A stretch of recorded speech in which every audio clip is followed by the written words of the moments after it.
지난 13일 여야는 그동안 논란이 됐던 국회 특수활동비를 없애기로 합의했다고 밝혔습니다. 국민들은 특수활동비를 전면 폐기하는 것으로 당연히 받아들였습니다.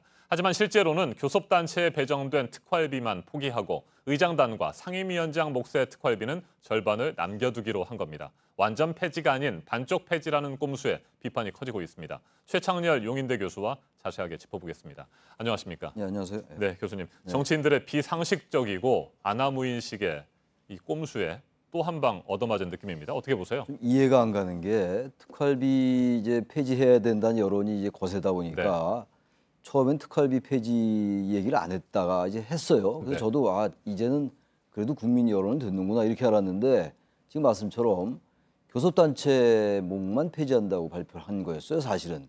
그런데 어쨌든 우리 국민들은 교섭단체뿐만 아니라 국회에 들어가는 모든 특수활동비를 폐지한다고 받아들였던 거였거든요. 상임위원장단, 국회의장단의 특수활동비는 그대로 놔둔 거예요.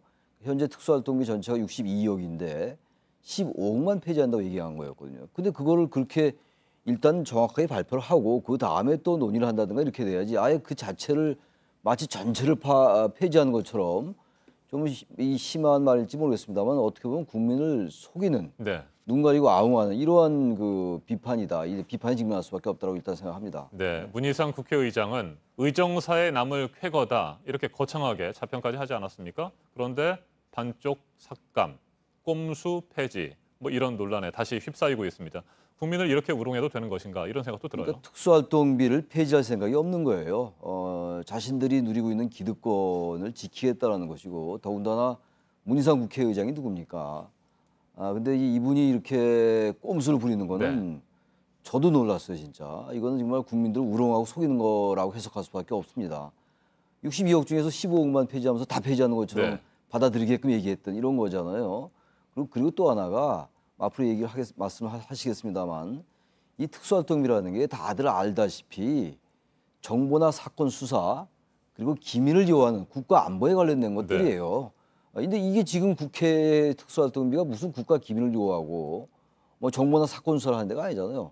국정원, 검찰, 경찰의 특수활동비도 문제가 되고 있는 상황인데 국회가 어떻게 이런 상황 속에서 또 그걸 그렇게 비판했던 더불어민주당 그리고 촛불혁명으로 집권한 이 더불어민주당의 지금의 집권 세력 이렇게 할 수 있는 것인가? 뭐 자유한국당도 뭐 물론이겠습니다만 도저히 그래서 이 집권 세력도 민주당도 현재 국민들의 어떤 눈높이랄지 국민들이 무엇을 요구하는 것인지에 대한 인식이 전혀 없다라고 뭐 얘기 안 할 수가 없습니다. 네, 경조사비를 내기 위해서는 돈이 필요하다 이렇게 말하는 사람들도 있던데 자, 의원들이 말이죠. 이게 정말 어떻게 가능한 일입니까? 아니 경조사비라는 게 왜 그걸 특수활동비에서 합니까? 경조사비가 국가 기밀을 요하는 겁니까?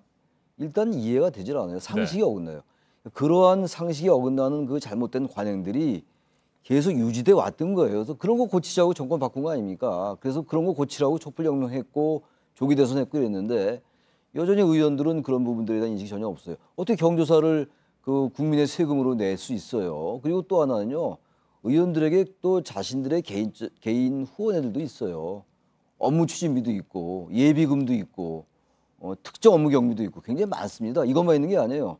그리고 기본적으로 인식이 경조사나 또 뭐 식대 이런 것들을 또 부대 방문할 때 뭐 격려금 내는 거 이런 거 그걸 왜 특수활동비로 합니까? 그리고 그런 것도 없앨 건 없애야 돼요. 그러니까 가장 본래 취지에 맞게 기밀을 요하는 국가 안보에 들어간 돈 이외엔 다 폐지하는 게 맞다라고 생각합니다. 기본적으로. 네, 일부 상임위원장들은 말이죠. 청와대와 국무총리실에도 특활비가 있는 것 아니냐. 그것도 폐지해야 한다. 이러면서 걸고 넘어지고 있습니다. 물론 다른 기관들도 당연히 없애거나 개선을 해야 되겠습니다만 이런 태도를 보이는 것도 문제가 많아 보입니다. 그러니까 청와대나 국정원 특활비도 이번에 뭐 상납되고 이런 돈이 많이 있었잖아요. 박근혜 청와대에 말이죠. 박근혜 전 대통령 청와대.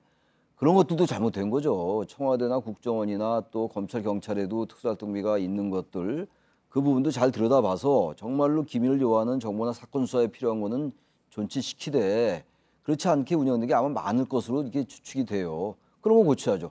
그런 거 고치려면 일단 국회가 이런 것들을 제대로 해 나갈 때 그런 다른 기관들의 그 잘못된 특수활동비 운용을 개선할 수 있는 거 아니겠어요? 근데 지금 자신들의 특활비를 폐지하지 않으려고 그런 것도 특활비가 있으니까 국회도 있어야 된다. 그런 논리는 어떻게 해석을 하더라도 논리적 인과관계가 성립하지 않는다라고 보여집니다. 네, 앞선 보도에서 풍선 효과에 대한 얘기가 있었습니다. 업무 추진비를 늘리겠다는 그런 방침인데, 자, 이 업무 추진비는 결국 또 다른 이름의 특수활동비 아니겠습니까? 특수활동비라는 게 이제 기밀을 요하다라고들 얘기하니까 이름 자체를 바꿔서 업무 추진부로 해서 그쪽에 예산을 늘리겠다라는 건데 이거야말로 편법이에요. 편법이고 꼼수입니다. 이런 것들이. 그럼 특수활동비를 아주 완벽하게 더 양성화해서 하겠다라는 것이고 또 하나 영수증을 첨부한다라고 얘기하는데 그럼 영수증 첨부하면 막 써도 되는 겁니까? 네. 그래서 우리 시민들이나 국민들이 어떻게 사는지에 대한 인식이 전혀 없어요.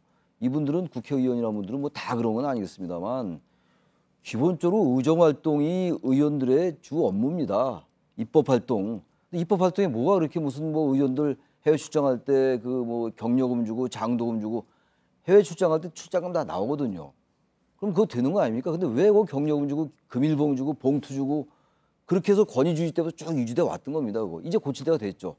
고칠 때가 돼서 그런 문제가 제기됐는데도 폐지 안 하려 했다가 여론이 거세니까 비판 여론이 거세니까 폐지한다고 거짓말을 해놓고 지금도 이제 개선책 내놓는다고 물론 개선책 발표하겠죠 내일. 그것도 아마 여러 가지 편법이나 꼼수가 있을 개연성이 높아요. 이번엔 정말로 아주 원론적으로 국가 기밀이 필요한 국가 안보 영역을 제외하면 완전 폐지해야 된다. 그리고 정말 필요한 것들은 업무 추진비가 지금 있잖아요. 하다못해 그것도 꼭 필요한 것인 건 들여다볼 필요가 있어요. 의원들의 의정활동이라는 게 물론 그것도 필요할 수는 있어요. 밥 먹고 식대하고 여러 가지 회의하고 이런 거 아니겠어요. 네. 그것도 최소한으로 줄 수 있습니다. 왜 꼭 비싼 데 가서 먹습니까?